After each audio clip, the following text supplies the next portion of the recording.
Have you ever felt invisible? Like no one noticed you, no one cared, and the world would go on just fine if you disappeared? What if I told you that in the eyes of God, you are the one worth leaving everything behind to be found? Picture this: rolling hills under the hot Middle Eastern sun. The ground is dry, the air heavy with dust, and scattered across the green-brown fields is a flock of 100 sheep. They move together, huddled close, their woolly backs shimmering in the fading light. The shepherd, staff in hand, walks among them. His eyes are sharp, scanning the horizon, his ears tuned to every bleat and shuffle. He knows this flock like the back of his hand. Each one has a name, a personality, a story. But as the sun dips lower, something feels wrong. The shepherd calls out, his voice carrying across the valley. The sheep stir, some lift their heads. He counts them: 97, 98, 99. His heart sinks. One is missing. Now imagine the scene. Darkness is approaching.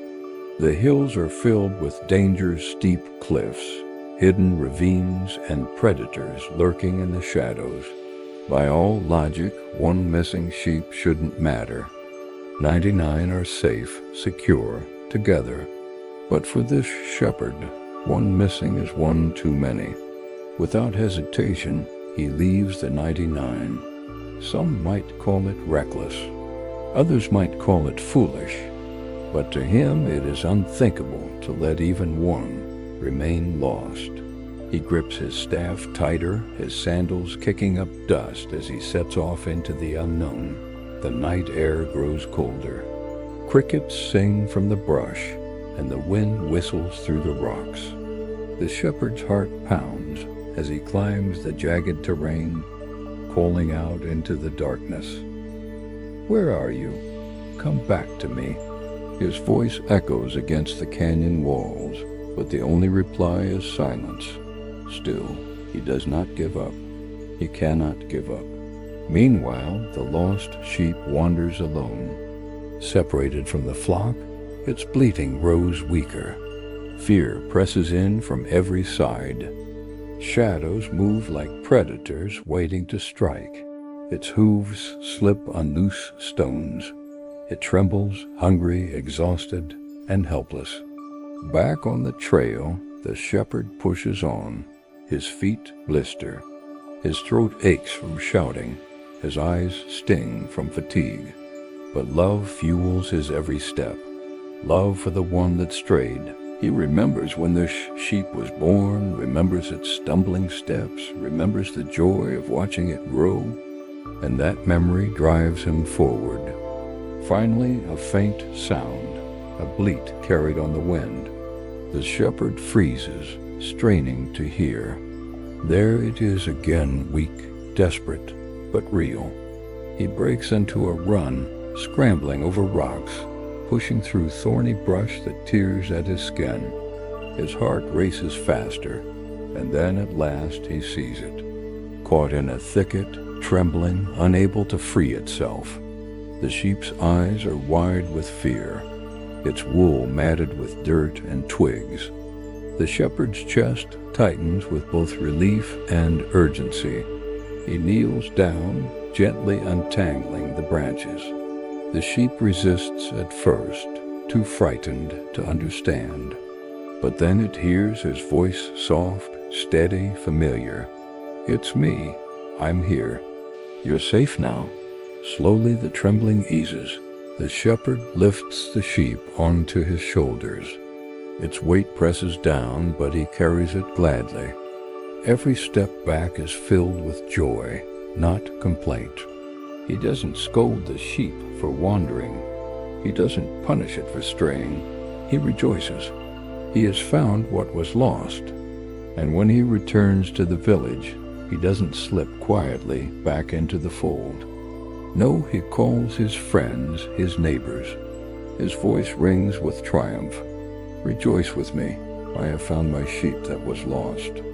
The story could end here, but it's only the beginning, because this is more than a shepherd's tale. It is a picture of God's heart. Jesus told this parable to show the crowds and to show us that this is how heaven sees you and me. We live in a world that measures value by numbers, by success, by how much you contribute. If one is lost, most would shrug and say, "At least the 99 are fine." But God doesn't think that way. His love is not about efficiency. His heart is not about statistics. To him, one soul is worth everything. And here lies the suspense, the twist, the scandal of this parable. God's love is relentless. It is personal. It is pursuing. He will leave the safety of the 99 to search for the one who wandered, because the one matters. You matter. Think about it. Maybe you felt like the lost sheep wandering far from God, tangled in mistakes, trapped in fear, unsure if anyone sees you. Maybe you've thought you're too broken to be found, too far gone to be forgiven. But Jesus tells us the truth. God is already searching. He is already climbing the cliffs, pushing through the darkness, calling your name with a love that will not quit. And when he finds you, he doesn't come with anger. He doesn't scold you with, "Why did you leave?" No, he comes with joy.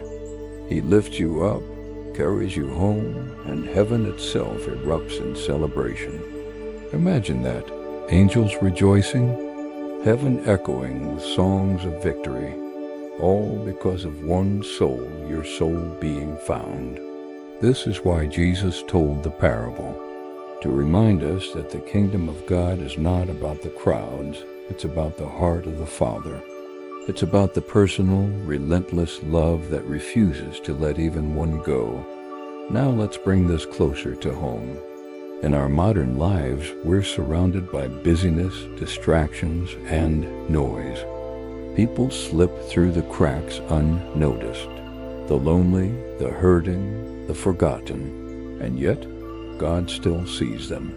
God still pursues them, and he calls us to do the same. The parable of the lost sheep is not just about being found, it's about becoming shepherds ourselves.